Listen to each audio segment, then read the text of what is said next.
Olá a todos, bem-vindos. Hoje é uma alegria e honra a gente contar com a professora doutora Daniela Santoro Rosa, uma cientista importantíssima, como todos desse país, professora livre-docente, titular do Departamento de Imuno da Unifesp, um local que eu tenho um apreço, um carinho já inenarrável, memorável, e um dos lugares desse país, um dos laboratórios mais importantes, que tem a classificação máxima do desempenho científico. Então, com muita honra, eu recebo a doutora Daniela Santoro Rosa, vou chamar de Daniela, da Oravante, e ela, a linha de pesquisa dela é exatamente tudo isso que a gente está procurando entender sobre vacinas, e ela vai nos contar a história da vida dela em relação a vacinas e o papel fundante nesse momento na vacina nacional. Muito bem-vinda, Daniela. Boa tarde a todos. Rubens, boa tarde. Agradeço imensamente o convite. Foi um prazer cruzar com você há pouco tempo atrás numa mesa redonda, né? Que a gente estava no Congresso de Distúrbios de Sono da Infância. Então, foi uma felicidade te reencontrar, na verdade, que você passou pelo mesmo departamento que eu. E fiquei muito feliz com o convite, porque eu acho que é um tema que agora está bastante em voga. Todas as pessoas querem esclarecer dúvidas, querem conhecer um pouco mais das vacinas que estão já sendo utilizadas. Então, me coloco aqui hoje à disposição de todos. Boa tarde a todos, obrigada pela presença de todos aqui também. Então, a ideia hoje é a gente conversar um pouco sobre as vacinas contra a Covid, que já estão sendo usadas, como elas foram desenvolvidas, e, inclusive, também tirar algumas dúvidas que eu acho que surgem bastante, né? A gente não tem aqui, ou não tinha antes no Brasil, eu acho que essa cultura científica mais popularizada. Então, a gente vem sendo bombardeado com uma quantidade de notícias muito grande na mídia. Eu acho que isso é extremamente importante para a gente, esclarecedor, mas muitas vezes acaba confundindo um pouco, porque é muita informação de uma vez, né? Então, eu espero conseguir esclarecer todas as dúvidas, vocês fiquem totalmente à vontade para fazer qualquer pergunta. O meu papel hoje aqui é tentar ajudar a gente a entender um pouco mais e melhorar o entendimento e contribuir para o sucesso não só dessa vacinação, mas com o final dessa pandemia, que depende em grande parte de ações da gente também, não só dos cientistas, né? Perfeito. O ciclo de Aglus de Curam é exatamente o espaço da divulgação das ciências para que nós todos, cidadãos, independentes cientistas ou não, saibamos fazer escolhas melhores e, com isso, conviver mais. Os dados de hoje, que eu peguei do John Hopkins, no mundo, 130 milhões de contaminados, no Brasil, 13 milhões com Covid, no mundo, próximo de 3 milhões de mortes, e no Brasil, 330 mil mortes até o dia de hoje, aproximadamente. Existe outra condições, a não ser a vacina, para estancar estas mortes e contaminações, Daniel? Sem dúvida, eu acho que a vacina ela é fundamental. Fundamental. O papel da vacinação em massa é fundamental, mas o sucesso da vacinação, ela depende também das coberturas vacinais, ou seja, o número de pessoas que vão ser vacinadas, a eficácia dessas vacinas e principalmente das medidas que não são farmacológicas. E isso depende da gente, né, como população mesmo. E isso precisa ser bastante respeitado. O que eu quero dizer com isso? É o uso de máscara, o distanciamento social. Então, para a gente conseguir, na verdade, melhorar o sucesso da vacinação, a gente precisa continuar com as medidas de prevenção. Não adianta só a pessoa ser contemplada com a vacina, o que é muito importante, né? Isso vai contribuir muito para acabar com essa pandemia, mas só isso não vai ser suficiente. Perfeito. Explica para a gente um pouquinho nesse espaço, como que a gente desenvolve uma vacina? Começa da onde, Daniela? Como é que... Porque foi o grande feito da medicina e da sua área, né? Em menos de um ano a gente já tem vacinas, países já estão vacinando há mais tempo que o Brasil. Você vai contar também da sua vacina, da nossa vacina nacional, acho que tem algumas, mas aquela que você está no conjunto. Mas como a gente desenvolve? Como começa? Como tudo começa? Então, vou traçar um paralelo da vacina da Covid com uma outra vacina, por exemplo, a vacina do Ebola. Né? Então, só para vocês terem uma ideia, a vacina do Ebola levou 43 anos para ser aprovada pelo FDA. E a vacina contra a Covid levou 1 ano. Então, esse foi um feito que nunca foi visto antes na ciência. Tá? Isso foi alcançado graças a uma colaboração gigantesca entre todos os cientistas da área que se uniram e formaram, na verdade, consórcios para trabalharem juntos com esse objetivo. Então, como que a gente começa a desenvolver uma vacina a partir do surgimento de uma nova doença? Bom, começa com o surgimento de um caso, de uma doença desconhecida, tanto no caso do Ebola quanto no caso do coronavírus. E, a partir do momento que vai se estudando o agente causador, ambos os casos foi um vírus, né? Os cientistas começam a estudar como esse vírus, por exemplo, infecta a célula do hospedeiro, de um indivíduo, por exemplo. Então, a partir daí, começa-se a determinar as estruturas do vírus que são responsáveis pela infecção, que proteína o vírus usa para infectar uma célula, qual é a célula-alvo que aquele vírus vai infectar. E, a partir daí, começam-se os estudos voltados para o desenvolvimento de vacinas. São estudos que acontecem simultaneamente. Então, a gente estuda patogenia, formas clínicas e etc. Mas na parte da vacina, a primeira coisa que a gente tem que saber é quais são as estruturas virais ou bacterianas ou do patógeno em si que são utilizadas para infectar uma célula. Então, feito isso, a gente vai ter uma grande quantidade de antígenos que podem ser candidatos à vacina. Antígeno, então, no caso, passa a ser aquela proteína do vírus que ele usa para infectar a célula. No caso do coronavírus, a gente já sabe que ele tem aquela estrutura de coroa por conta de uma proteína da superfície dele, que é a proteína spike, ou espícula em português, que a gente fala, né, que parece uma coroazinha. E é essa proteína que o coronavírus usa para entrar na nossa célula-alvo. Então, a primeira coisa que se ficou sabendo foi, o coronavírus tem uma proteína de superfície, spike, e é essa proteína que ele utiliza para infectar as células-alvo via um receptor que também foi conhecido, que é o receptor de angiotensina 2, o ECA2. Então, a partir daí, os pesquisadores que trabalham com vacina vão começar a testar estratégias de produzir essa proteína em diferentes plataformas. Então, primeiro, a gente pode usar o vírus inteiro.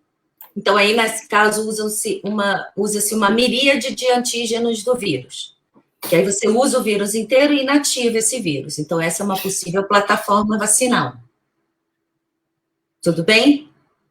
Então, para o início da vacina, a primeira coisa é um consórcio de pessoas pesquisando que área do vírus ele está o antígeno que a gente é capaz de reconhecer e criar-se uma vacina. Né? O antígeno seria a partículazinha que o nosso sistema imune reconhece como... Reconhece, isso. Como perigoso. Então, como perigoso e gera uma resposta imune. Exatamente. Então, e aí, depois disso, eu vou fazer como eu vou trabalhar com essa proteína para entrar no meu corpo sem fazer mal. É isso que é a vacina, exatamente, que é a vacina. E aí isso pode ser feito de diversas formas. Você pode tentar fazer com que esse antígeno, no caso a spike, entre no seu organismo por uma vacina através de um RNA mensageiro, através de um outro vetor viral, ou seja, pode-se utilizar o que a gente chama de cavalo de Troia, que eu posso falar mais para frente o conceito, mas é o que fizeram na vacina da AstraZeneca. A gente pega um vírus que não causa doença nenhuma, um adenovírus, modifica esse adenovírus geneticamente e bota somente a sequência daquele antígeno de interesse, no caso, a spike do coronavírus. Então, aquele vírus que não faz mal nenhum vai ser um cavalo de Troia, porque ele vai levar aquela proteína estranha do coronavírus para o nosso organismo. Por isso que ele chama nessa vacina vetor viral, né? É um vírus que viral. leva. E esse já é um tipo de vacina, né, Daniel? Esse é um tipo de vacina, são as plataformas que a gente chama. Perfeito. Então, são testadas várias plataformas para produzir vacinas. Então, tem o vírus inativado, nesse caso, pega-se o vírus inteiro. Essa, na verdade, é a primeira plataforma que é testada, porque é a mais simples. São aquelas mais antigas, as convencionais ou tradicionais. Pega-se o vírus inteiro, inativa o vírus, você pode inativar o vírus de diferentes formas. Então, o vírus ele vai estar morto, digamos assim. Virologista não gosta quando a gente fala muito morto, porque diz que vírus não é uma coisa viva. Mas a gente costuma explicar assim, porque é assim que o vírus vai estar. Ele vai estar totalmente inativado. Ele não vai ser capaz de infectar a célula, ele não vai ser capaz de se replicar dentro da célula. Então, essa é a primeira plataforma que é testada. Essa primeira plataforma, para nós aqui, é a Coronavac e talvez o Covaxin. A Covaxin, que são as duas só, né? São as duas que estão chegando aqui. Existem outras empresas também na China fazendo esse tipo de plataforma. Então, mas hoje que receber aqui é a Coronavac, né? Que a gente tem que pensar que é o vírus inativado. É o vírus inativado. Então, ele não infecta a célula, ele não replica dentro da célula. Ele simplesmente vai estar lá com as proteínas do vírus, mostrando para o sistema imune, e o sistema imune vai reconhecer aqui e falar, opa, isso aqui não me pertence, isso aqui é uma coisa estranha, eu preciso produzir uma resposta contra aquela ameaça, digamos assim. Essa resposta pode ser por via de anticorpos, enfim, a gente pode discutir isso um pouquinho também. E aí vão se tentando diferentes plataformas. Uma é de vírus inativado, a outra é de vetor viral, a outra é de RNA mensageiro, que a gente já sabe que é o caso da vacina da Pfizer e da Moderna.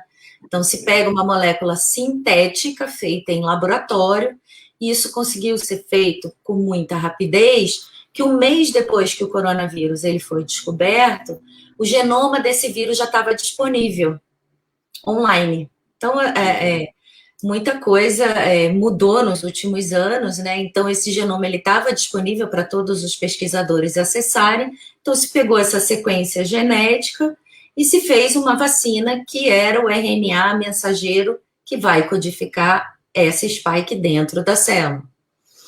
Então,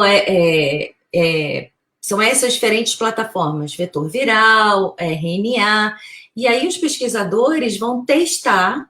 Primeiro, a gente testa sempre em modelos animais, para ver questão de toxicidade, de segurança, capacidade de induzir resposta imune, em camundongos, às vezes em primatas.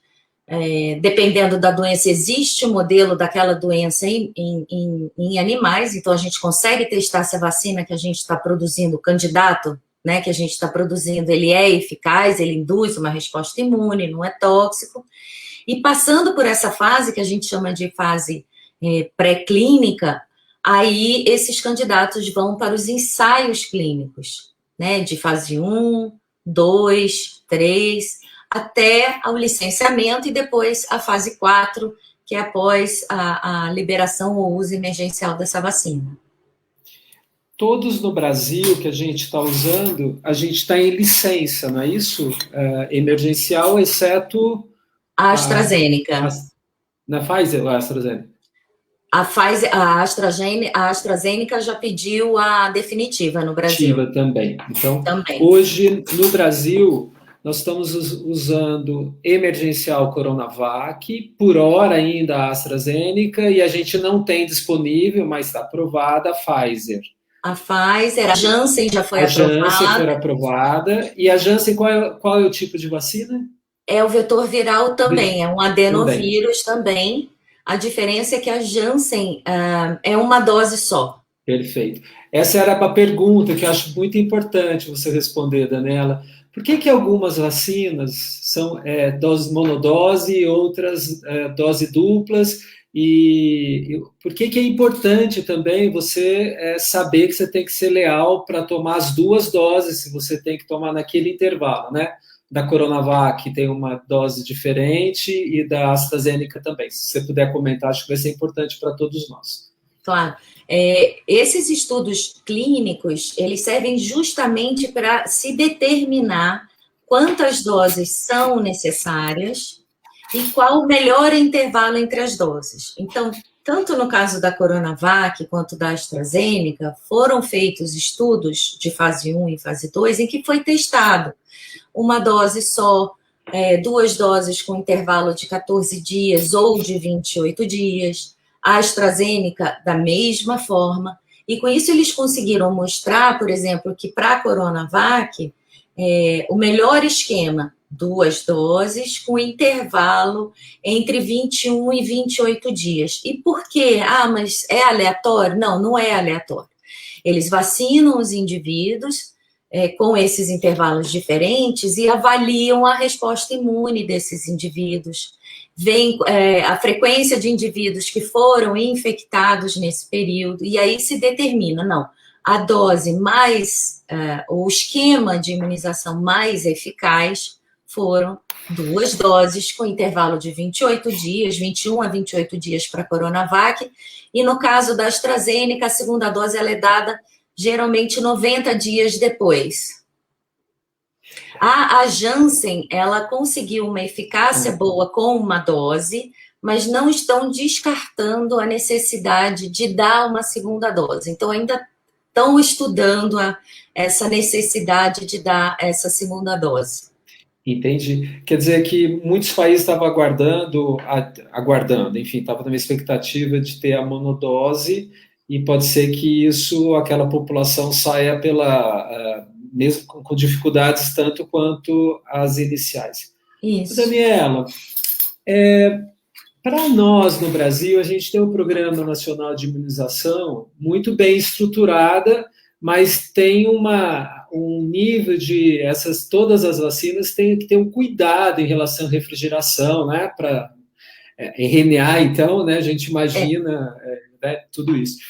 Então, os tipos de como transportar a vacina, a nossa logística, foi acertada também no Brasil o uso daquelas que precisam de menos refrigeração em relação àquelas que vão precisar de mais? Como que você entende as dificuldades de lidar com uma vacina em que eu tenho que manter menos 40, menos 70? Esse, na verdade, é um problema novo para a gente, porque, veja, o nosso Programa Nacional de Imunização, ele eu diria que um dos melhores do mundo, e ele é citado como exemplo em vários lugares do mundo, né? É difícil você ter um país, na verdade, que o governo oferece de graça as vacinas que fazem parte do calendário de vacinação. Isso no Brasil funciona muito bem, né? Então, a gente tem... Motivo de orgulho também, né, para todos nós. Muito. O Programa Nacional de Imunização, ele é muito bem organizado, e a gente tem o que a gente chama de cadeia de frio para manter essas vacinas já bem organizados e estabelecidos, mas para essas vacinas tradicionais que são mantidas na temperatura de refrigeração, né, em geladeira. 8 graus, que é o caso da Coronavac, é o caso da AstraZeneca. Então, esse suporte nós temos muito bem organizado no Brasil, isso sem dúvida. Essa vacina da Pfizer, ela tem esse problema de armazenamento em freezer a menos 80 graus. Isso eu acho que ainda a gente precisaria se adaptar muito, porque se a gente pensar que tem regiões do Brasil, eu acho que nesse ponto São Paulo, as grandes capitais conseguem se adaptar com uma maior facilidade.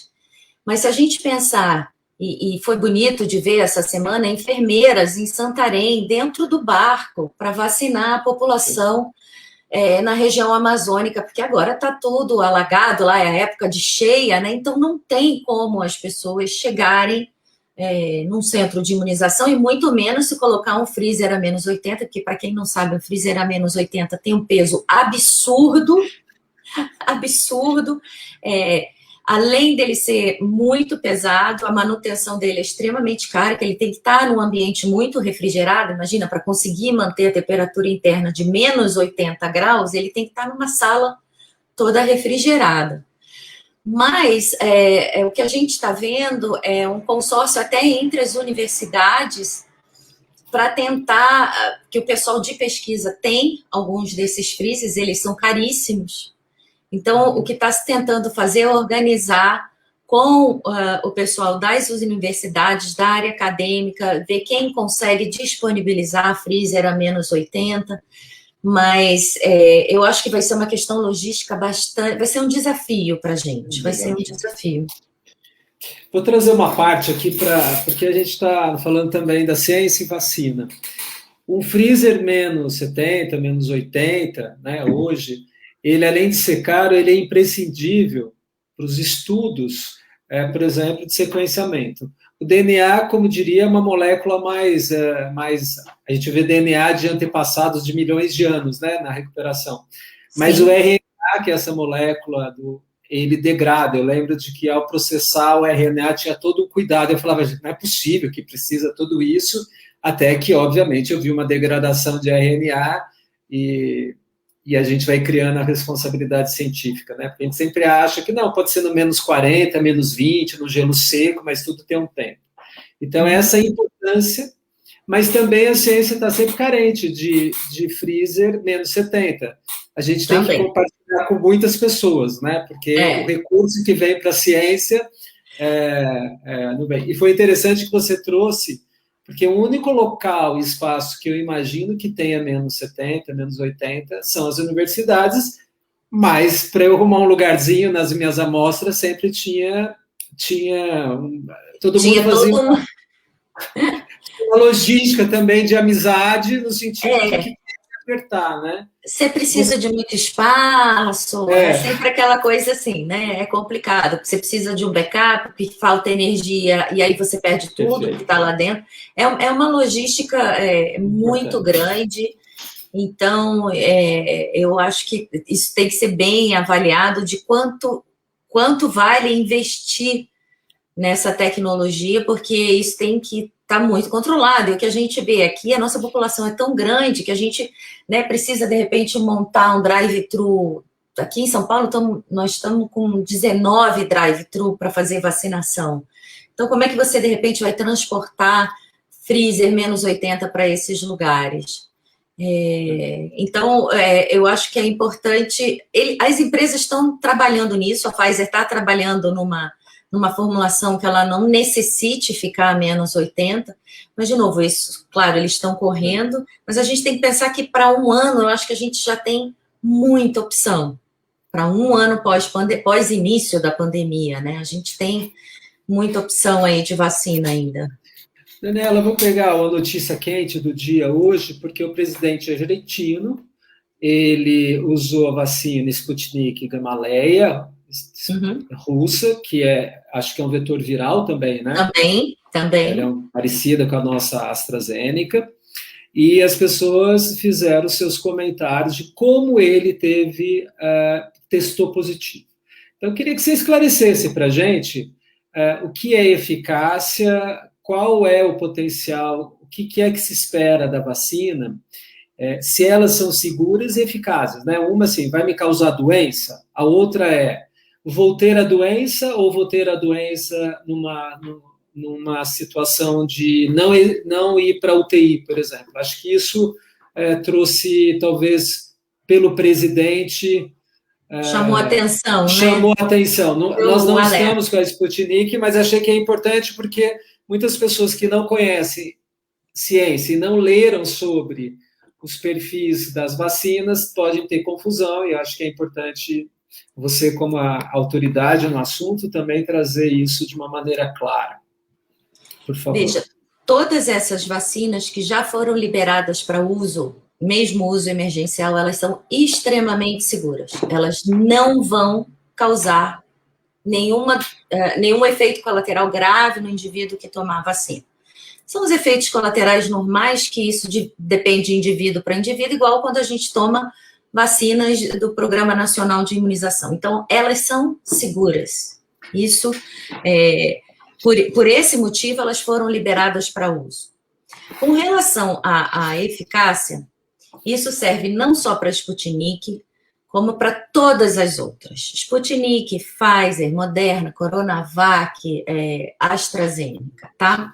Elas são eficazes? São eficazes. Mas elas são eficazes principalmente contra a forma grave da doença. Então, o que essas vacinas garantem é que o indivíduo que está vacinado, ao entrar em contato com uma pessoa infectada, por exemplo, eu fui vacinada, mas...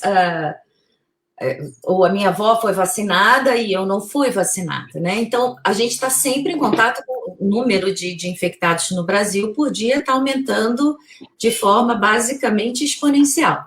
Então, as pessoas vacinadas, elas vão entrar em contato com pessoas que têm Covid. O que essas pessoas vacinadas, elas têm de garantia é que elas não vão desenvolver a forma grave da doença. E as vacinas, elas foram desenvolvidas primariamente com esse objetivo. Por quê? Em um ano de pandemia, o sistema de saúde de todos os países estava entrando em colapso. Então, quando os ensaios clínicos foram feitos, o que a gente chama de desfecho primário, o objetivo primário daquela vacina, dessas vacinas é possível impedir o desenvolvimento da forma grave da Covid, dessa forma, evitando que o indivíduo necessite de internação, hospitalização ou vaga na UTI? O que todas essas vacinas mostraram foi sim. Então, Sputnik não desenvolve forma grave, Coronavac, os 100% que foi liberado na imprensa da Coronavac é justamente isso. Se você pegar o Covid, provavelmente, ou 100% de chance de você não desenvolver a forma grave da doença. Se você for infectado, em alguns casos, você vai desenvolver uma forma leve da doença, que pode nem necessitar de atendimento médico, ou ser assintomático. Então, por isso que provavelmente o que aconteceu com o presidente da Argentina foi isso. Ele tomou as 2 doses da vacina, direitinho, Sputnik, entrou em contato com alguma pessoa contaminada, estava sem máscara, o vírus, importantíssimo, por isso que a gente frisa, está vacinado? Ótimo, você está protegido contra a forma grave, mas não significa que você não possa ter a forma leve da Covid ou ser assintomático, e ainda assim transmitir o vírus para outras pessoas. Isso é uma certeza já, Daniela, de que mesmo eu tido a Covid, então eu tenho imunidade ou adquirida ou pela vacina, eu posso ser um contaminante. Você pode ser um contaminante, pode transmitir. Inclusive, ontem, acho que foi a diretora do CDC, porque passou até na mídia, os Estados Unidos liberaram as viagens internas. Você viu? Acho uma loucura isso. Eles liberaram as viagens internas para os indivíduos que já tomaram 2 doses da Pfizer ou da Moderna, desde que devidamente protegidos, com máscaras e tal. E aí a diretora do CDC ela foi falar, não, vocês podem viajar, vocês estão protegidos e não transmitem a doença. E os assessores dela foram corrigi-la quando ela falou isso. Porque o que acontece? Como eu disse, o desfecho primário desses ensaios clínicos foi ver se era possível evitar doença grave. Tá? O desfecho secundário, que leva mais tempo, que agora alguns estudos estão sendo feitos para avaliar, é se, além de evitar a doença grave ou moderada, se consegue diminuir a transmissão viral. Então, estão fazendo estudos, por exemplo, principalmente clínicas de idosos, em que todos foram vacinados bem precocemente, né, na Inglaterra, em vários lugares, tanto os profissionais quanto os idosos, eles querem ver se também você consegue diminuir a transmissão do vírus. Porque o que acontece com o indivíduo vacinado? Ele não vai desenvolver a forma grave, e provavelmente ele vai ter uma carga viral menor, tá? Então, ao ter uma carga viral menor, talvez ele transmita menos. É o que estão estudando, mas isso ainda não está publicado. Por isso é tão importante. Tomou a vacina, continue se protegendo, usando máscara, porque você pode ser um carreador assintomático do vírus, você não vai sentir nada, porque você foi ainda bem contemplado no plano de vacinação, mas você pode estar carregando aquele vírus e transmitindo para outras pessoas. E isso acontece com outras vacinas, tá, Rubens? Não é só com a vacina do coronavírus. Perfeito. Eu vou aproveitar que as pessoas estão postando e porque a gente vai esclarecendo que são dúvidas importantes, né? Então, eu vou colocar para a gente. A gente estava falando do avanço do Ebola, 48 anos, e da Covid em 1 ano, né? E a Vânia está perguntando, deixa eu colocar aqui, me desculpe, deixa eu ver antes que fica. Mas o futuro das vacinas parece ir para o RNA. Não valeria a pena esse investimento. A gente estava comentando que no Brasil os recursos logísticos em relação a RNA podem inviabilizar no transporte aquilo que seria efeito da vacina. A gente não tem recursos. Mas essa é uma boa pergunta. Você, como desenvolve vacinas, como você responderia essa pergunta? Vale a pena a gente seguir para RNA? Sem dúvida.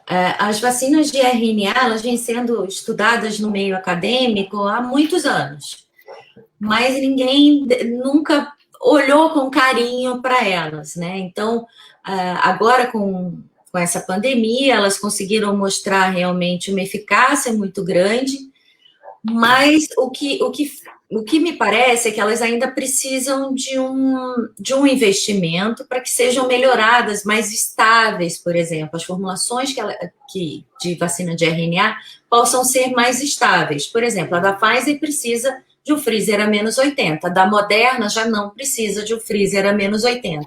Então, eu acho que o investimento no estudo das vacinas de RNA, sem dúvida, agora vai aumentar bastante. A gente já está vendo no meio acadêmico vacinas de RNA sendo feitas para outras doenças, como malária e outras. Eu acho que precisava desse pontapé inicial. Olha, realmente funciona. Então, agora vamos aprimorar um pouco. Entendeu? Mas sem dúvida, Vânia. E ela pergunta se a gente acredita, eu também, né, que acredita que a Sputnik é boa, por que não saíram os dados dos testes? Saíram parciais, né, esses testes da Sputnik. Saíram, foram publicados na Lancet, já saíram, uma revista bem conceituada, mas não saíram ainda todos os resultados. Mas o resultado que saiu mostrou que ela tem uma eficácia de 90%, parecido com a com a AstraZeneca contra as formas graves da Covid. Da Covid. E é importante também de que os dados saem mais hoje na ciência, naqueles cortes da pesquisa que você já tem resultado. Por exemplo, se a dose, qual foi a dose que foi ajustada e que a gente tem a imunidade também comprovada, não é isso, Daniela? Que eu consigo mostrar os anticorpos neutralizantes ou um desfecho clínico. Talvez seria importante você falar como que uma pesquisadora na área de vacina, a gente olha a eficácia pela diminuição da internação dos pacientes de casos graves, que é uma eficácia também. Então, eu posso ter, mas eu não vou ter a forma grave, portanto, a chance de morrer é menor. E a outra é eu tenho uma titulação de anticorpos muito boa, que vai fazer com que eu não tenha ou tenha minimamente uma doença. Não sei se assim ficou mais fácil, mas você desenvolve. Isso é o que a gente chama de correlato de proteção, por exemplo, né? Então, os indivíduos que foram vacinados, que desenvolveram elevados títulos de anticorpos neutralizantes ou elevados títulos de anticorpos, às vezes não só os neutralizantes são importantes, os que não são neutralizantes são importantes. Agora também está após essa análise que a gente faz depois de, olha, vacina evita casos graves, o que a gente vai esmiuçar desse ensaio? Então, a gente consegue ver, por exemplo, que os indivíduos estão desenvolvendo uma resposta de células T, que também é importante, e isso pode, por exemplo, influenciar na eficácia da vacina. Algumas impedem os casos graves, outras conseguem ter também uma certa, por exemplo, a Coronavac, né? Ela é 100% eficaz contra as formas graves, no ensaio clínico que foi feito aqui, que ainda não foi publicado, mas hoje saiu os resultados do ensaio clínico da Coronavac lá no Chile. Isso. Então, e aí eles analisaram, viram que os indivíduos tinham anticorpos contra a spike, viram que os indivíduos vacinados tinham uma resposta de célula T. Então, é o que eu falei, foi aquela corrida no começo para gerar uma vacina que impedisse que as pessoas ficassem gravemente doentes e que fossem internadas no sistema de saúde, que está saturado no mundo inteiro. Então, agora está tentando se entender qual é a resposta imune realmente mais protetora. É o chamado correlato de proteção. Então, para a gente deixar muito claro como informação, antes de eu colocar a próxima pergunta, todas as vacinas têm desfecho clínico. Nem todas terão um desfecho imunológico completo. Essa eficácia de memória imunológica está sendo conhecido ainda. Posso falar assim, Daniela? Pode. Agora, por exemplo, é que está se estudando a resposta imune de indivíduos que tomaram a Shadox, por exemplo. E agora, com o surgimento de variantes, aí agora vem aquela pergunta, será que funcionam com as variantes? Então, tudo isso vem sendo estudado agora, né? Está sendo estudado agora. A Ana Maria está nos perguntando sobre o efeito colateral do tromboembolismo da AstraZeneca na Inglaterra e os stops que teve de uso lá e agora recomendando. A Organização Mundial já se posicionou, que é segura. E como você analisou esses dados do que aconteceu lá? Depois eu vou fazer uma parte sobre uma questão de performance de indústria farmacêutica para você ficar mais isento dos conflitos de interesse, tá bom? Tá bom. Teve sim, Ana. No começo, há um tempinho atrás, tiveram esses casos de problema de indivíduos que tomaram a vacina da AstraZeneca e que desenvolveram coágulos. A isso, qualquer possível efeito colateral, o pessoal que analisa toda a questão de segurança, existe um board, uma comissão internacional que analisa todas essas vacinas que estão sendo administradas, é um board independente de cientistas. Então, a partir do momento que surge algum efeito colateral, a primeira coisa que eles fazem é interromper a administração da vacina. Acho que vocês lembram, até teve um caso aqui com a Coronavac, que um indivíduo faleceu e depois, na verdade, ficou sabendo que foi suicídio. Mas esse da Inglaterra, apareceram alguns casos na Inglaterra, eu acho que depois na Alemanha, isso, na França, isso. E que o que o board concluiu, e por isso a vacina não foi interrompida, é que a frequência que isso ocorreu é uma frequência normal frente ao número de indivíduos que já foram vacinados. Então, até agora, o que eles concluíram é que os riscos são menores do que os benefícios. Então, por esse motivo, essa vacina não foi interrompida, porque a frequência de indivíduos que apresentaram algum problema foi como se fosse uma população normal. Se você pega uma população de, eu não sei quantos no total já tomaram, mas muitos já tomaram a AstraZeneca, e eles fizeram essa análise estatística, caso continue a aparecer. Eles estão acompanhando de perto para ver se o número de casos aumenta. E aí veio até, inclusive, uma teoria de que poderia ser alguma coisa relacionada a anticorpos mas a última notícia que eu li é que essa vacina tinha sido retomada. Ana Maria, todo evento adverso, ele é correlacionado com aquele mesmo evento fora da vacina.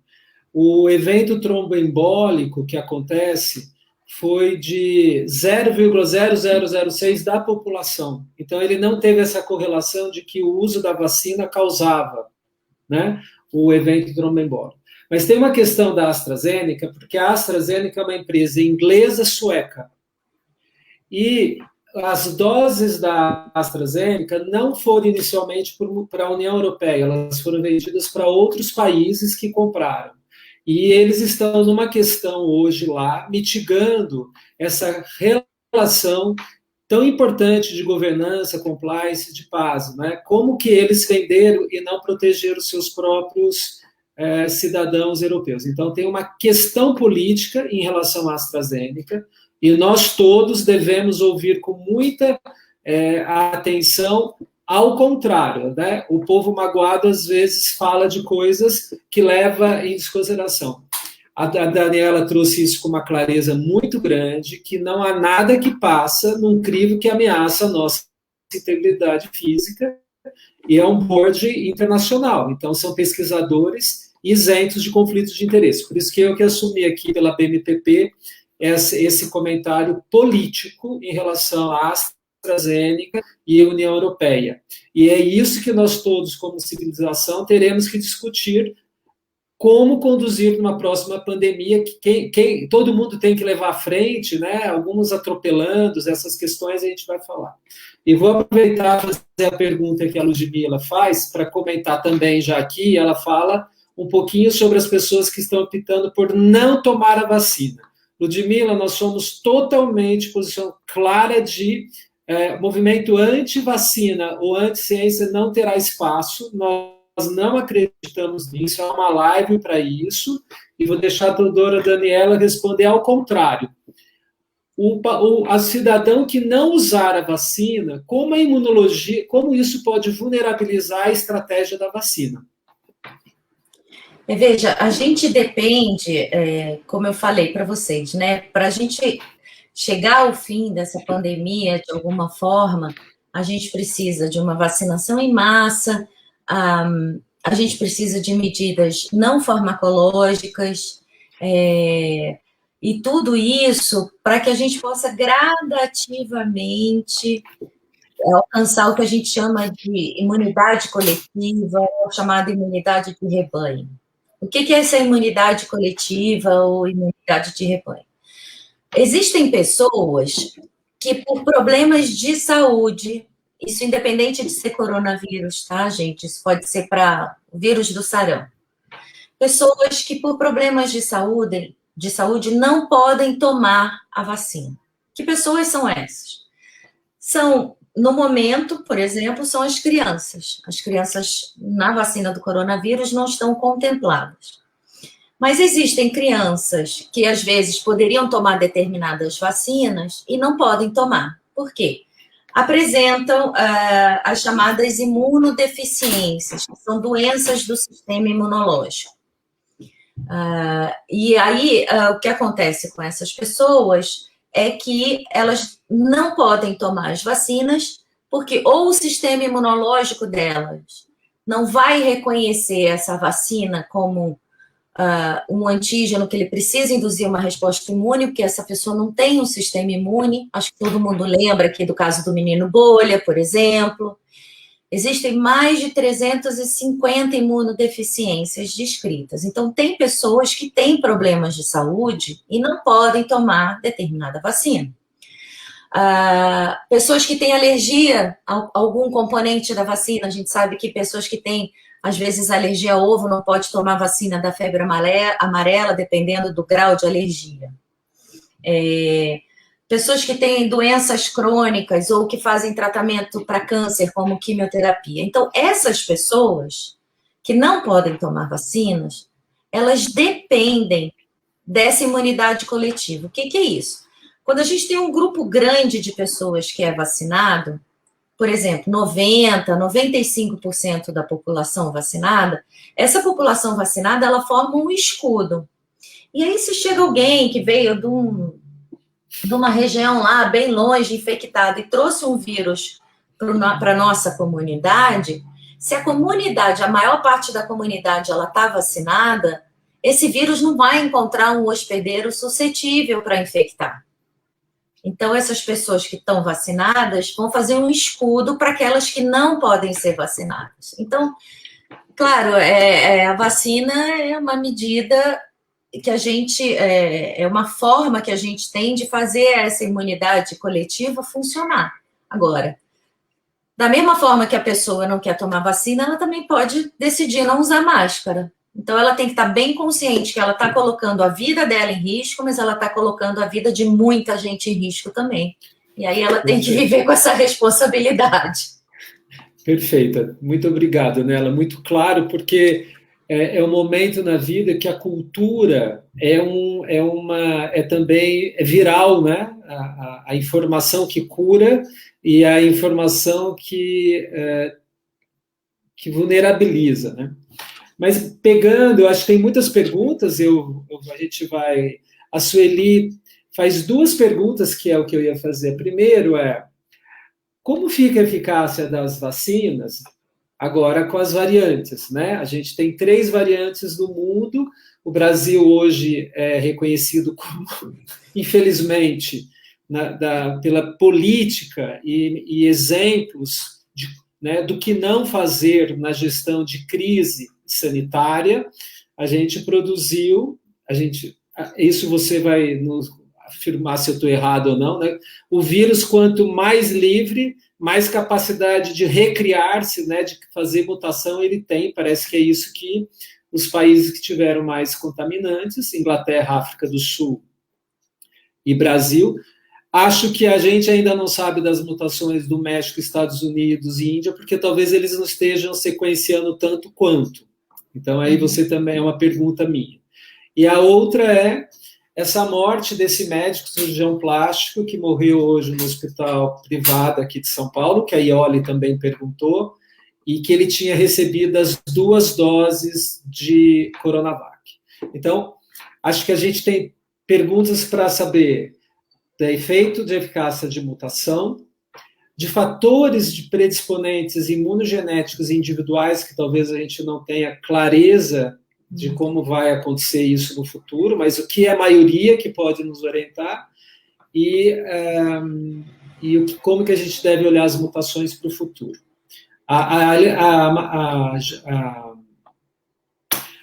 A Ioli é uma médica aqui também de São Paulo que fez essa pergunta, e acho que são pessoas que de um hospital, então são pessoas conhecidas e que tiveram essa notícia muito fidedigna e que nos trouxe, obviamente, toda perda de uma propriedade intelectual de médico, enfermeira, qualquer profissional de saúde que morra nesse país, leva consigo toda uma história, e é isso que a gente tem que ficar cada vez mais atento.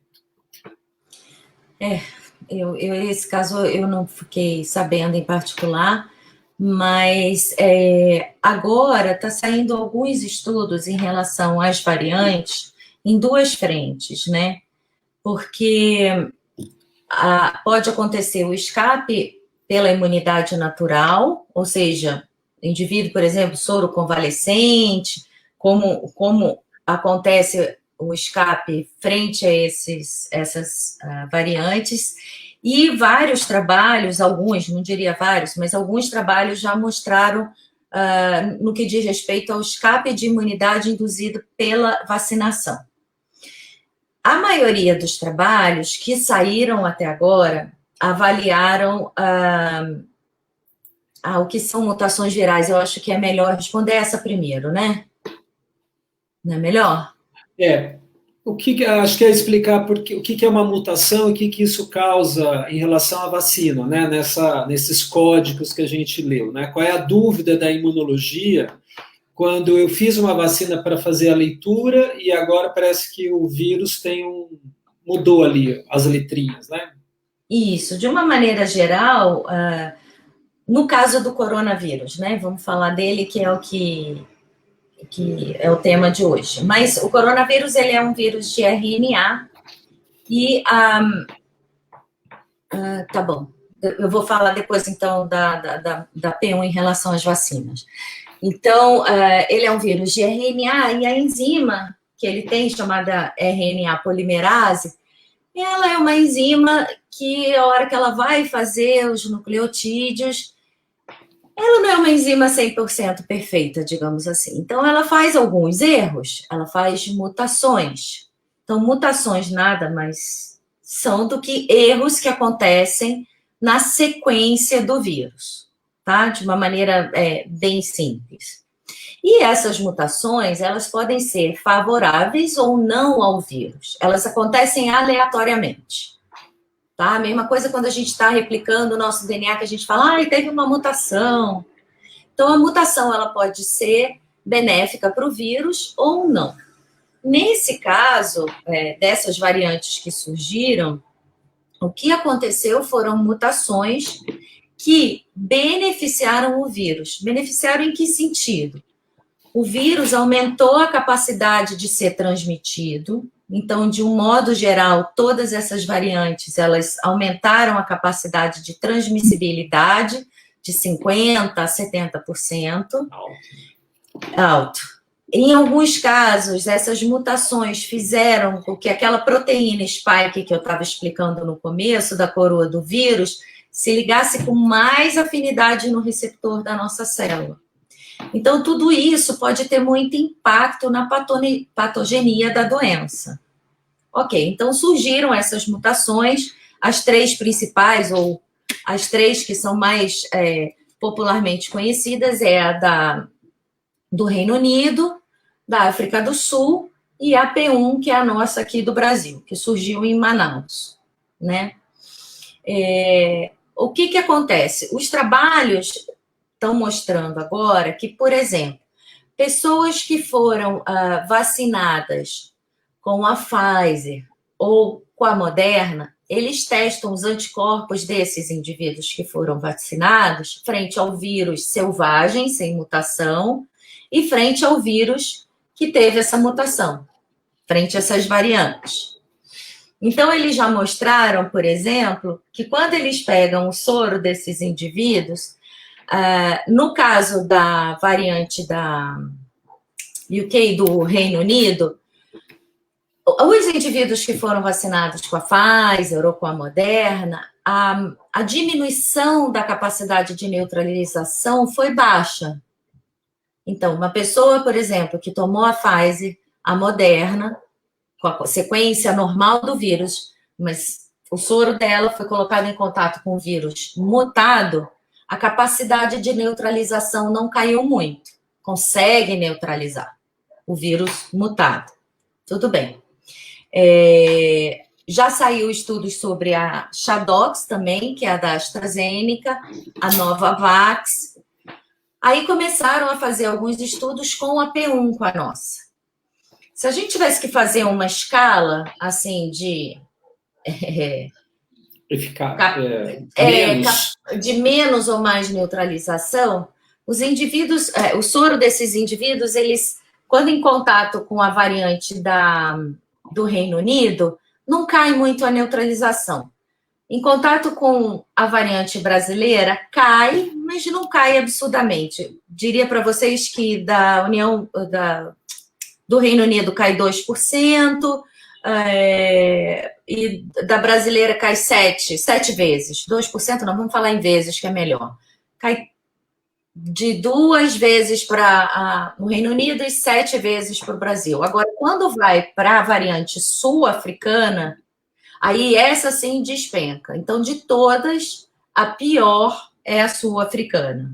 Já se colocar numa escala de potência de inibir a neutralização. Então, o que eles estão tentando agora entender é justamente frente às outras vacinas. Por exemplo, não tem nenhum estudo, quer dizer, tem um estudo com a Coronavac, mas foi um estudo que utilizou um N muito pequeno, só de 8 indivíduos. E mostrou que, frente à P1, os títulos de anticorpos induzidos pela Coronavac não conseguia neutralizar muito bem a P1, mas foi um número de indivíduos muito pequeno que foi testado. Precisa fazer mais ensaios para avaliar, exatamente. Tanto é que, só para vocês terem uma ideia, a vacina da AstraZeneca em todo mundo funcionou muito bem, mas quando você vai para a África do Sul, a eficácia dela foi bem menor por conta de lá está circulando de uma maneira bem maior essa variante. Então, talvez esse médico ele tenha sido infectado pela P1. A Vera Lúcia Macedo é uma enfermeira na cidade de Recife, está dizendo que uma médica também tomou 2 doses. Eu não sei exatamente, eu não sabia desse caso. Se a Vera puder escrever se foi a Corona ou se foi AstraZeneca, seria importante. O que eu também tenho para acrescentar, e dentro de pesquisa da biologia evolutiva, cruzando Covid e genética, a gente está vendo que aquelas pessoas que têm o híbrido ainda de genes muito antigos, que vieram de não do Homo sapiens só, mas do híbrido Homo neanderthal, mostra que tem uma imunofragilidade em relação à piora. Por isso que eu trouxe as questões não só da imuno, mas talvez a própria genética. Dentro do nosso genoma, a gente tem os genes de envelopamento, que são resquícios do vírus muito antigos que a gente entrou em contato. Você, Daniela, vem de uma pergunta, tem muitas perguntas, mas eu queria acrescentar essa. Você veio da tua linha de pesquisa, que era de vírus do HIV, Zika e chikungunya, né? Tem relações entre esse vírus e o SARS-CoV-2, a Covid?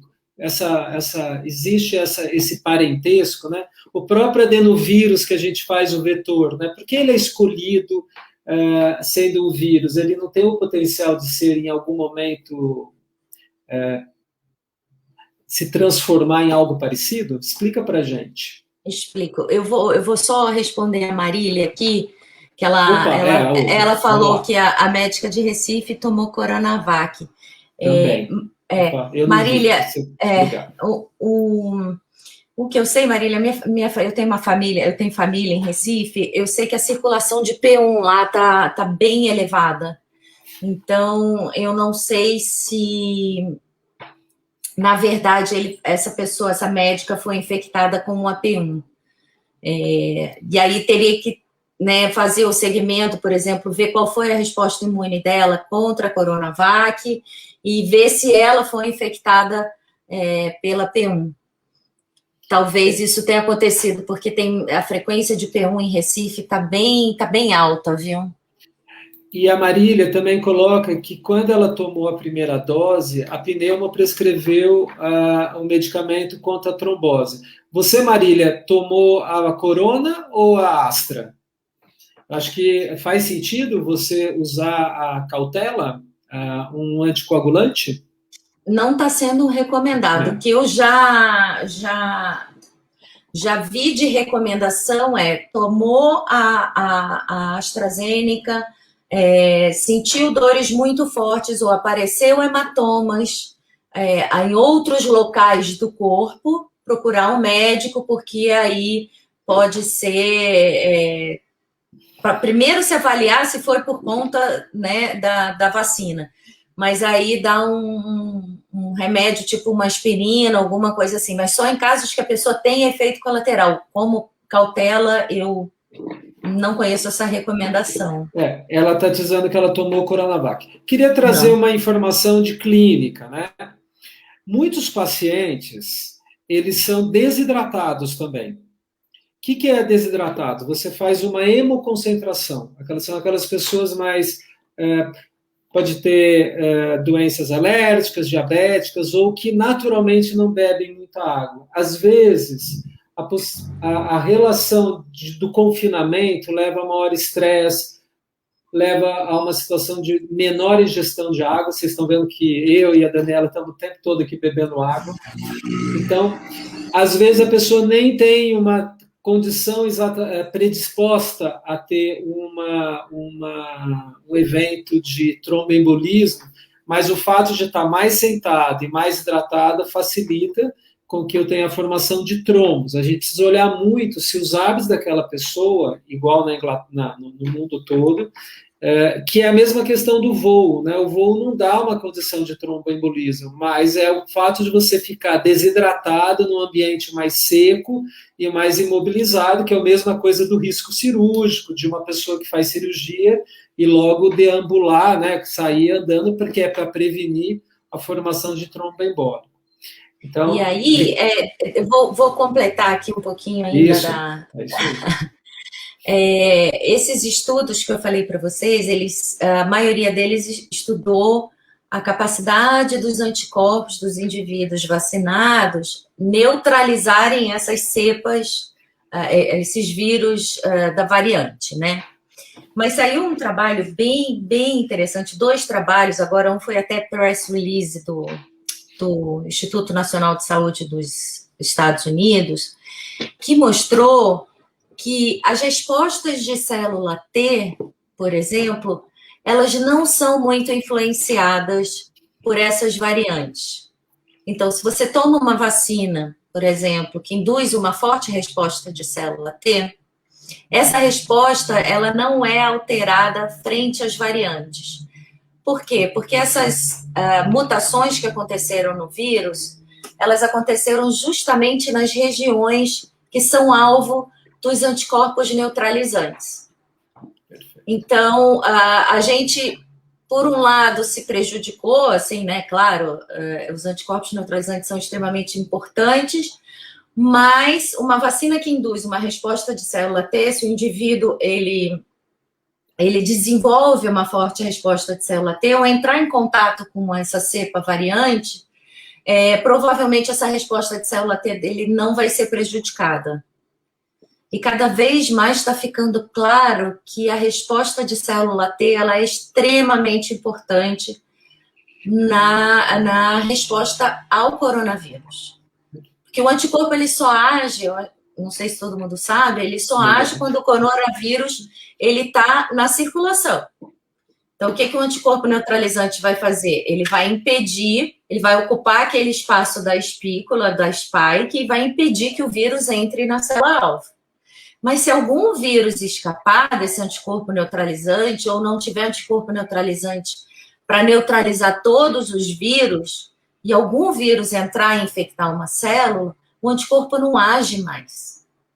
O único mecanismo efetor nesse caso são as respostas de linfócitos T, que a gente ouve falar já há bastante tempo, desde a época do HIV, né?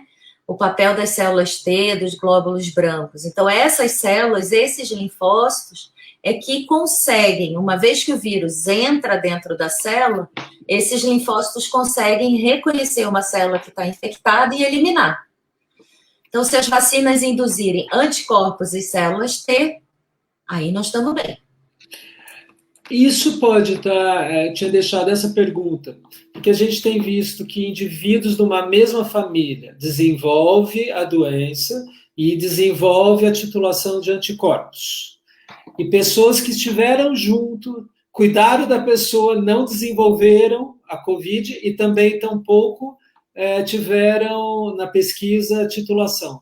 Essas diferenças ainda são a ser pesquisados. Como você avalia, Daniela? Você que é imunologista, como você faz essas leituras, né? Azar de um, sorte de outro, não é assim para a ciência, né? Isso acontece, são os chamados casais sorodiscordantes, é o que a gente está estudando agora. E mais recentemente, essa semana, a gente colocou um artigo em pré-print em que a gente conseguiu estudar 2 pares de gêmeos monozigóticos. Isso foi super interessante. Então, eram dois pares de gêmeas, né? Os 4 tinham sido infectados. Os 4 gêmeas, né? No caso, tinham sido infectados. Mas a primeira... Deixa eu botar aqui. Primeiro par de gêmea, uma se reinfectou e foi parar na UTI, e a irmãzinha gêmea dela ficou muito bem, obrigada. E os outros 2 só tiveram a primeira infecção. Então, a gente foi estudar a resposta imune desses 2 pares de gêmeos e tentar entender o que estava acontecendo, qual era a diferença, porque eram gêmeos monozigóticos, tá? Perfeito. Então, quer dizer, a genética deles totalmente iguais, né? Então, nesse par de gêmeas, em que uma delas foi reinfectada e precisou de internação, a gente tirou sangue dela e tirou sangue da irmã. O que a gente viu é que elas tinham títulos de anticorpos muito parecidos. Tinha uma resposta imune inata, que é aquela primeira resposta ao vírus, muito parecida, mas a resposta de células T delas era extremamente diferente. Então, aquela que se reinfectou e foi parar na UTI tinha uma resposta de célula T muito baixa. E a outra, que não se reinfectou, e eram gêmeas, moravam juntas, ela tinha uma forte resposta de célula T.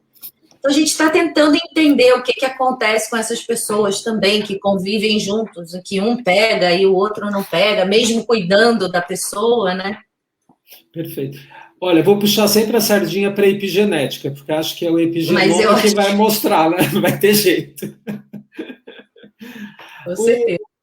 E é importante isso, né? Porque é muito pouco tempo para grandes respostas que, por exemplo, a Daniela está nos esclarecendo, né? É muito pouco tempo de estudo, é 1 ano de adoecimento. Se vocês, né, os processos de laboratório, eles têm tempo para ter resposta. Então, a gente já está sabendo muita coisa. A carga viral pode interferir, né? Porque tem uma pergunta sobre IgM. Eu vejo pessoas que tiveram Covid e tem tanta pergunta aqui, não sei se eu vou dar conta. Você vai me ajudando, por favor, Daniela. Deixa eu ver aqui. Aqui, ó. A Cássia falou, tem pessoas que tiveram coronavírus há 7 meses, apresenta IgM positivo, não sei, IgG positivo ainda tem que ter. Isso é bom, né? Isso é bom, exatamente. Agora, tem algumas pessoas que tiveram a Covid e não tiveram IgG. Eu vou dar um jeito simples de explicar e você complementa. IgM é quando a gente faz o diagnóstico, Cássia, da doença aguda, se a pessoa está ali no início da doença. Antigamente, a gente estava na Covid IgM e IgA, antes de ter o PCR. IgG é a memória o anticorpo que a doutora Daniela está nos contando. Tudo que é anticorpo está sendo dosado nesse IgG. Né? O linfócito T é uma outra maneira de dosar que a gente ainda não está disponível comercialmente, e isso está somente na pesquisa.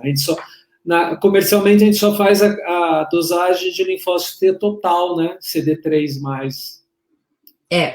Não dá para saber os neutralizados. Não dá para saber. Então, essa mudança de pessoas que tiveram Covid, IgG seguiram positivas, e pessoas que tiveram Covid, IgG negativo, isso é o que você discutiu com a gente recente, não foi? Isso. Nesse caso dela, assim, existem alguns casos de indivíduos que a IgM demora de 2 a 3 meses para cair, mas 7 meses, talvez ela tenha entrado com vírus, entrado em contato com o vírus novamente, né? Tem que ver. Isso não sei como foi feito o segmento dela.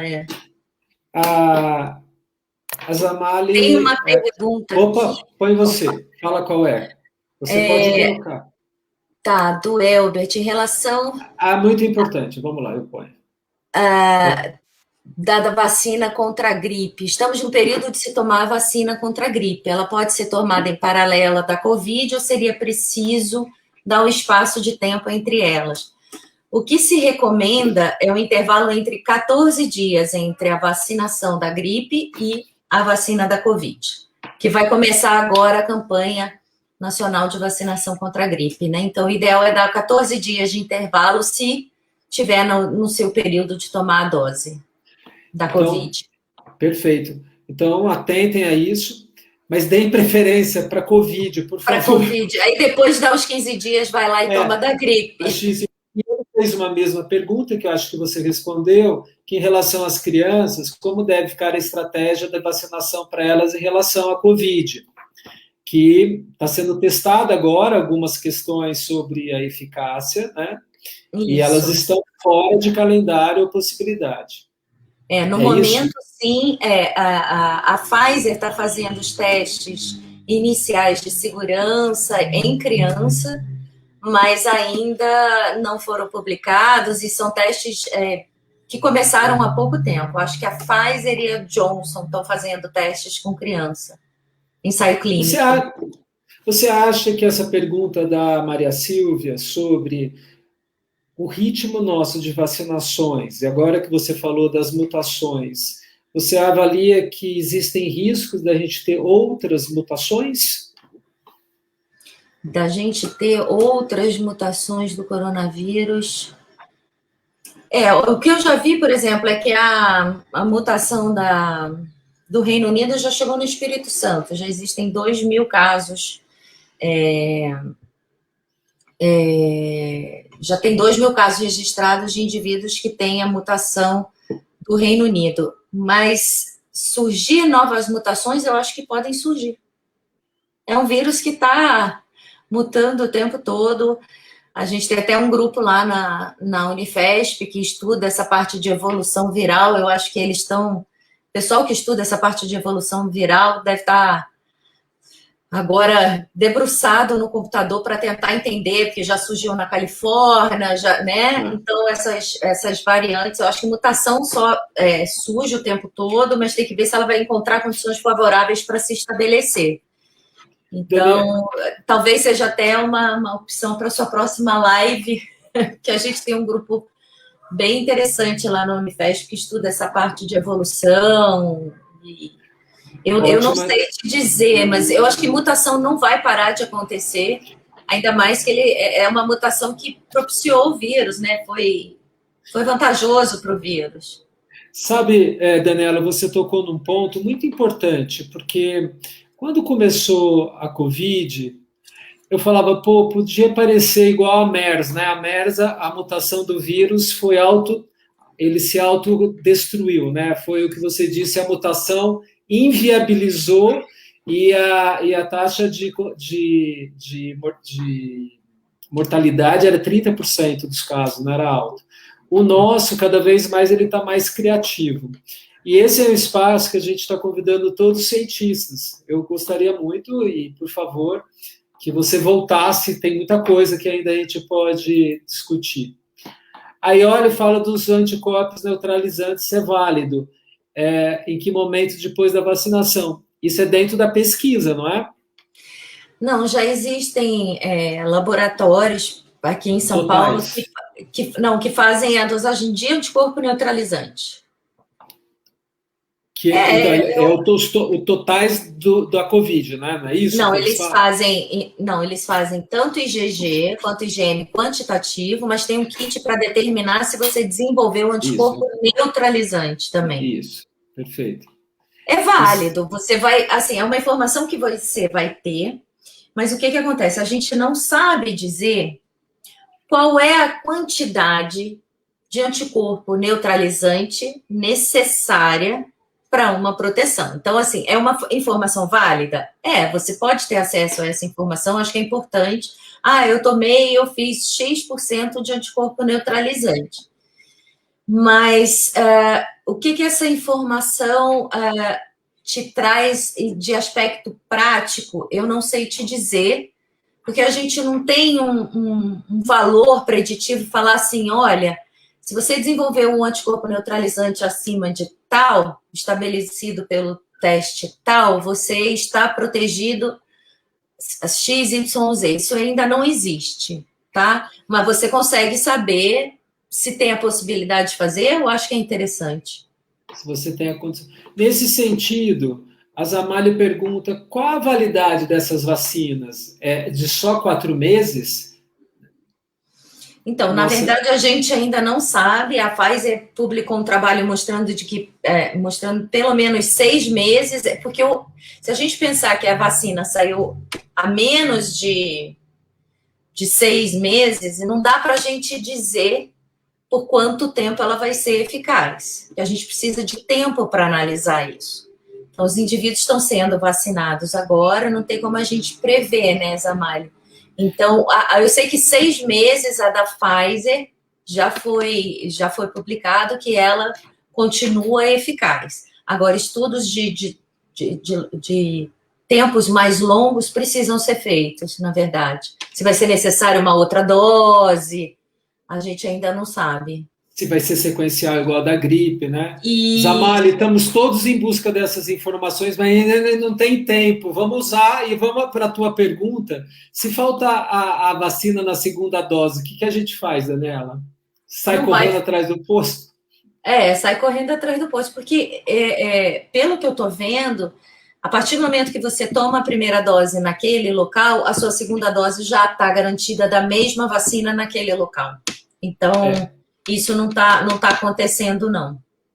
Zamalha, também preciso te confirmar isso. Uma vez você ter a carteirinha verde, né, que tá, não sei se você vê, tem um QR Code atrás, para quem já usou. Isso é internacional, é válido hoje em qualquer lugar. E te assegura que você vai em algum lugar, as pessoas vão te fazer a segunda dose. Da mesma vacina da que mesma você tomou vacina. A primeira. Que é o que ela está perguntando, uma nova vacinação, quem foi corretamente vacinado após um tempo. Então, ela pode optar por uma outra vacina? Também não sabemos dessa resposta. O que ela quer dizer é se ela tomou a Coronavac da maneira correta, com intervalo de 28 dias. Nós não sabemos depois de quanto tempo, o que vai acontecer com o seu sistema imune se daqui a um tempo você for ofertada e pode tomar outra vacina? O que vai acontecer? Esses são estudos que estão sendo feitos, inclusive de tomar a primeira dose de uma vacina e a segunda dose de outra vacina. O que acontece? Isso tudo ainda está em ensaios clínicos iniciais. Essas suas respostas vão surgir, mas a gente ainda não as tem agora. Agora, eu gostaria muito de dedicar que você nos contasse como está sendo, vou chamar a sua vacina, né? Que é o spray nasal, como está sendo o teste. Acho isso relevante, né? Chamar a atenção para todos nós. A Daniela está organizando, junto com outro instituto, que ela vai nos contar, sobre a vacina nacional, vinculada possivelmente por spray nasal, e como estão essas... Talvez você possa falar um pouquinho do conteúdo antigênico, de potências, e como é que você está dormindo com isso, né? Na verdade, nós formamos um consórcio aqui em São Paulo, então é um projeto que é financiado pelo Ministério da Ciência e Tecnologia, chamado de Redivírus, e nós entramos com a parte de desenvolvimento de uma vacina. Quando a gente fala 100% nacional, é no sentido de que todas as etapas estão sendo desenvolvidas aqui, desde o desenho da vacina, os testes pré-clínicos e etc. Então, esse projeto, ele é um consórcio, como eu disse, com pesquisadores do INCOR, da Faculdade de Medicina da USP,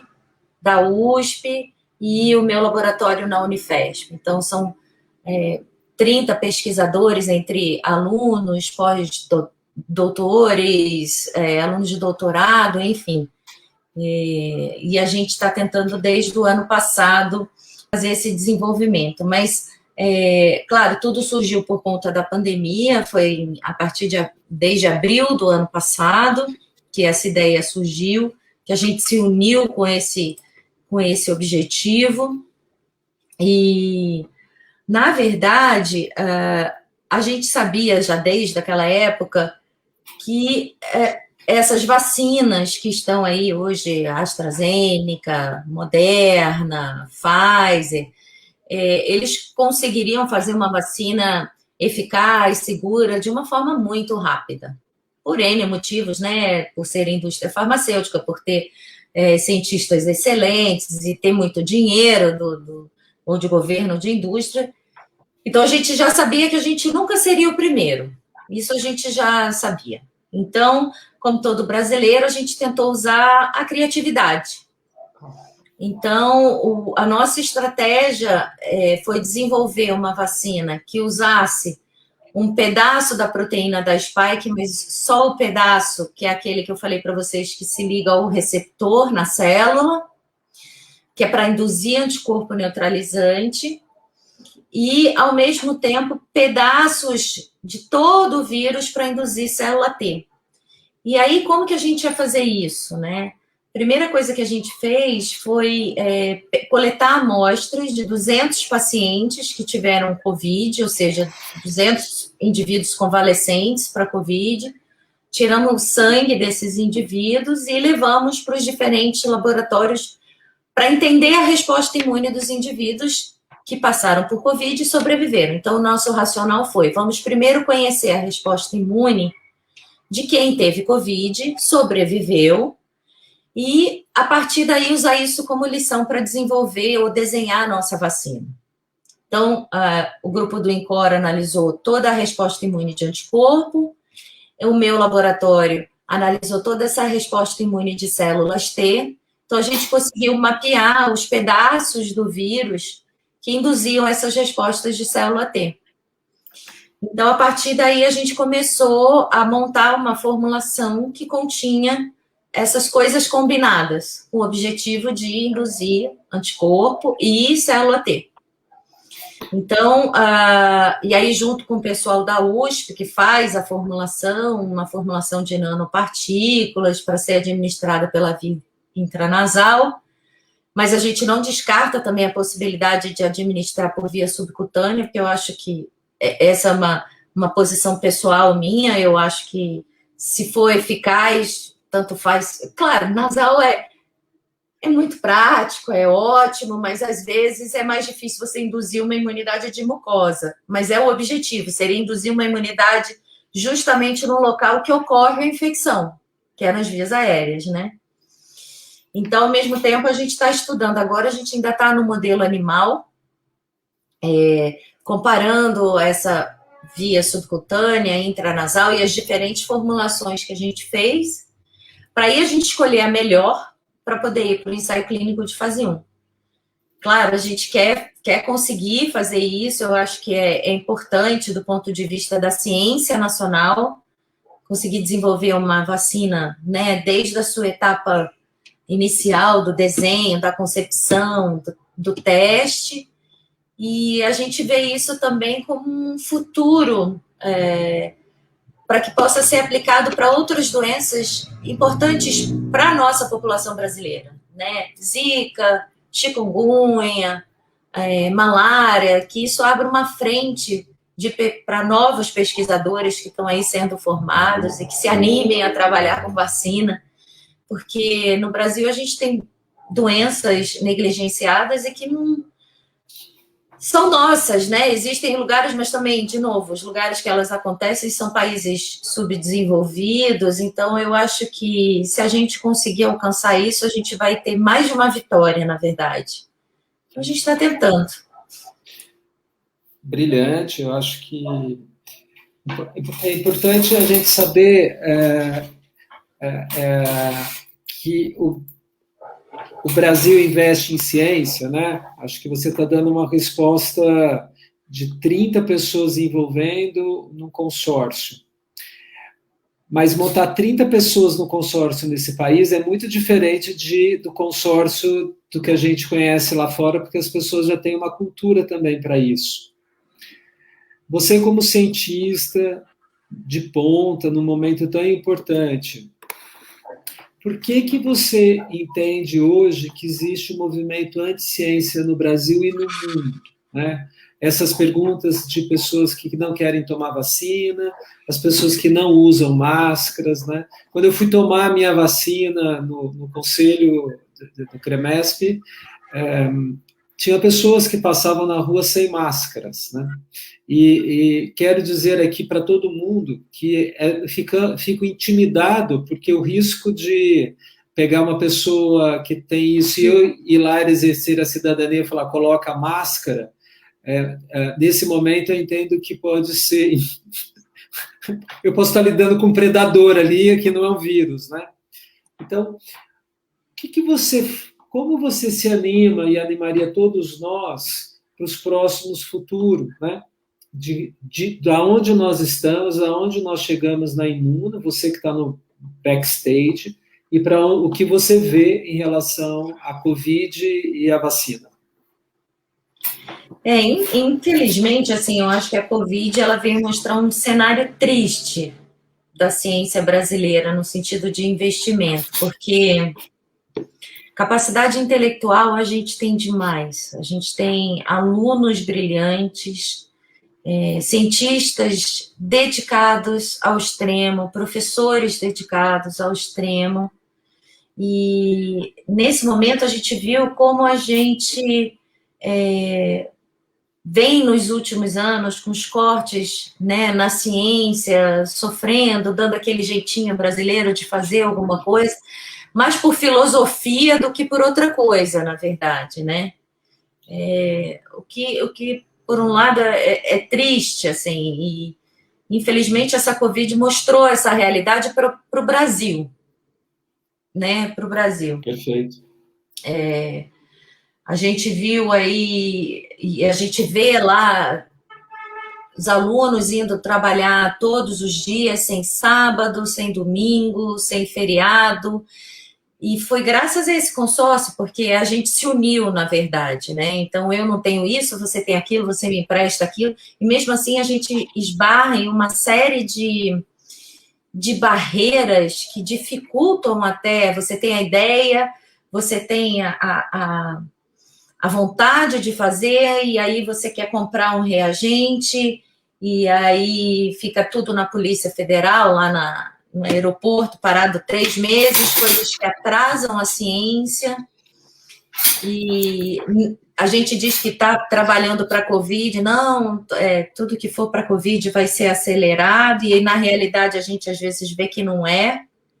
Então a gente vê mentes brilhantes, às vezes desistindo de fazer ciência, por conta do baixo investimento, por conta de todo esse apoio financeiro, institucional, mas a gente é brasileiro, né? Brasileiro não desiste nunca. E eu acho que a gente ainda chega lá. Perfeito. Olha, isso que você disse, Donella, porque a gente está caminhando para o final. Para quem não sabe, para tudo que vai se fazer numa pesquisa, precisamos de elementos bioquímicos, soluções, reagentes, e nós não temos uma produção nacional e isso vem de fora. E não é diferente, muda um pouco a taxação de impostos, mas não muda a logística para chegar nesse país.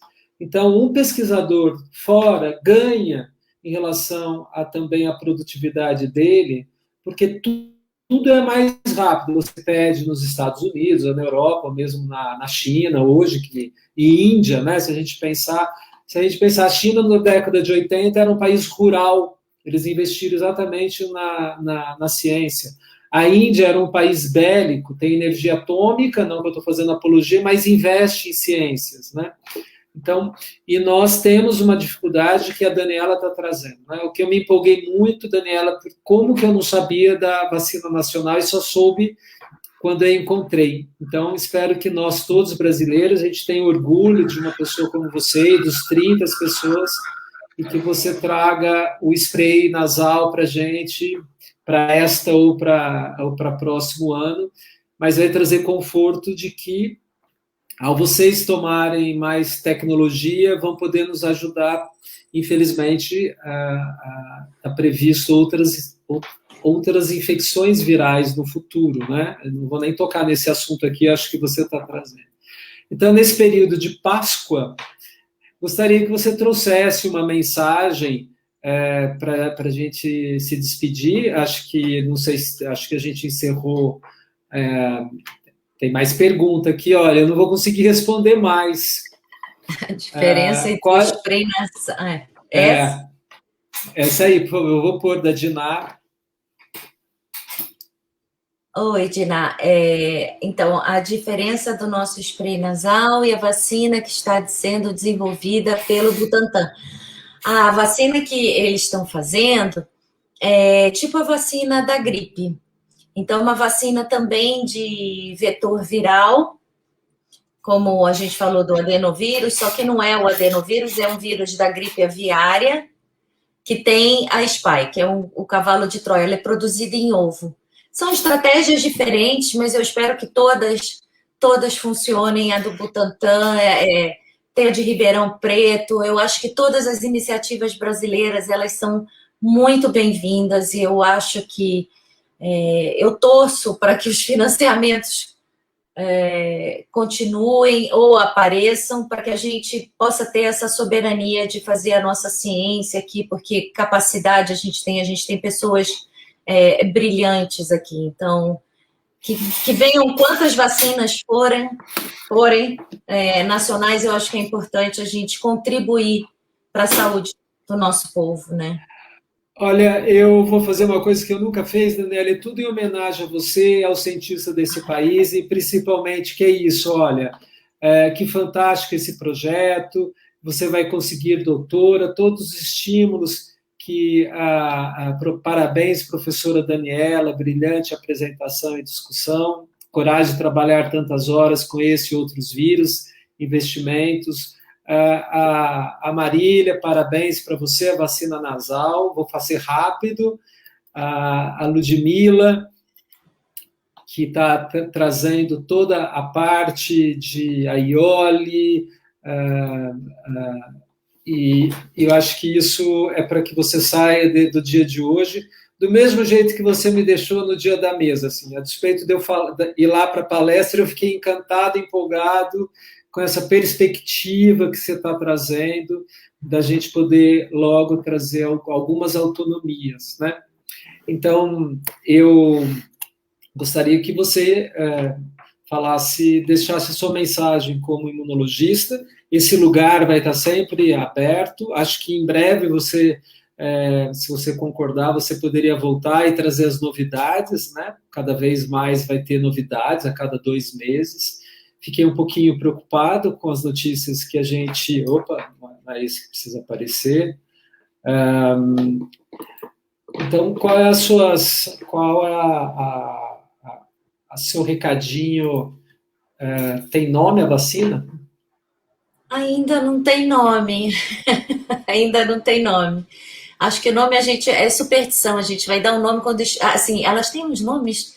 Quando a gente testa em laboratório, que é umas siglas, assim, ridículas, na verdade. Umas siglas que a gente vai testando nos animais. Mas eu acho que quando a gente decidir qual vai para fase 1, com certeza, aí eu venho aqui falar para vocês. Eu quero agradecer o apoio de vocês, porque isso dá um alento para a gente, né? A gente faz... Claro que a gente faz o trabalho esperando sempre conseguir contribuir para a ciência, contribuir quer seja para o entendimento da resposta imune do Covid, tudo que a gente puder contribuir vai ser muito gratificante para mim, para o meu grupo, para todos que estão trabalhando e que estão se dedicando a isso.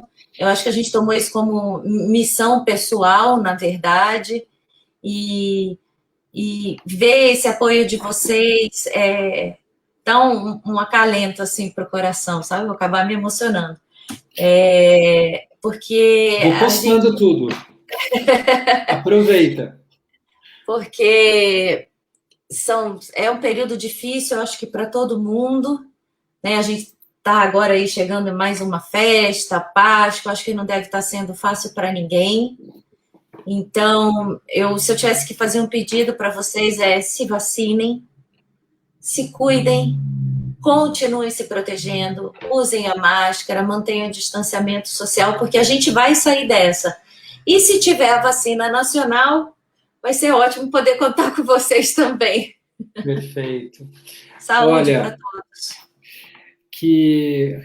Acho que todos nós, brasileiros, médicos, muitos médicos estavam aqui postando, acho que você talvez não conhecesse, outros colegas da Unifesp e pessoas que têm interesse. Tenho uma tia muito querida que chama Ivone Bolos, ela me mandou um recadinho pelo WhatsApp, não sei porque ela não postou, ela tomou Coronavac, é internauta e adorou e está dando parabéns para você. E é uma pessoa transgeracional, né? A tia Ivone, ela é uma professora universitária e que está aqui assistindo. Então, muito grato a você, Daniela. Desejo que os seus recados aqui, né, para todo mundo, use máscaras, mantenham distanciados, mesmo vacinados, se cuidem, e que logo a gente possa se confraternizar e que você traga o cheirinho ou uma outra seringa, não tem problema, o nome dela vai ser muito bem-vindo, e eu vou lá aplaudir de pé tudo isso que vocês estão fazendo. Eu vou aproveitar só fazer a chamada para o próximo, semana que vem a gente vai falar sobre a saúde do coração feminino, né? As mulheres estão sofrendo tanto ou mais de doenças cardiológicas, e vem a cardiologista falar sobre isto. E esse é um espaço de divulgação científica. A gente está lançando isso que você sugeriu mesmo, que quem venha traga a possibilidade de outros cientistas que têm bastidores tão desafiadores como o seu, mas tão brilhante em conhecimento, para nos esclarecer e para que a gente possa ser uma nação que faz escolhas baseadas com mais consciência. Acho que isso é muito importante. Muito obrigado pela sua presença. Eu que agradeço. Te parabenizo mais uma vez por essa iniciativa, que eu fiquei encantada. E a gente precisa de muitas iniciativas como essa.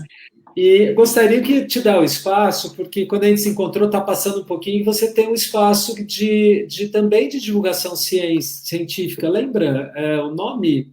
A Dona Ciência? A Dona Ciência. Isso, a gente fez eu não, na verdade, a professora Mônica Andersen, lá do Departamento de Psicobiologia da Unifesp, ela teve uma brilhante ideia, uma iluminação, e fez uma série de gibis chamado Dona Ciência, que tem como objetivo justamente trazer a ciência para o público leigo de uma maneira lúdica. Então, a gente já tem a Dona Ciência tem 31, já está no número 31. Eu fiz a edição de vacinas, de coronavírus, vacinas para coronavírus, onde a gente explica como elas são feitas, e agora está saindo do forno sono e imunidade. Então, tem o Instagram da Dona Ciência, quem quiser seguir, vocês vão ter acesso assim, a uma série de gibis bem lúdicos, explicando a ciência de diferentes temas, para todas as idades. Qual que é o Instagram? Chama? Dona Ciência. Dona Ciência. Pessoal, Dona Ciência, estamos todos na frente desse país de fazer, nós todos crescemos. Daniela, que você com seu pai tem uma Páscoa, sei que você está distante dele, né? Todos nós estamos. É importante isso, para a gente saber que está todo mundo com alguns sacrifícios, né? E imagino como é ficar longe. Eu vou passar em família e algumas pessoas não terão, e que a gente possa celebrar com honra, com respeito à nossa vida. A Páscoa, tanto para os muçulmanos, judeus e cristãos, é uma passagem que a gente possa passar, regenerar, renovar votos e confiança. Toda vez que eu falo com você, eu fico muito animado, você me dá uma boa injeção de otimismo e acho que as pessoas sentiram isso, então que você fique com esse otimismo para você. Obrigado, Daniela. Obrigada. Tchau.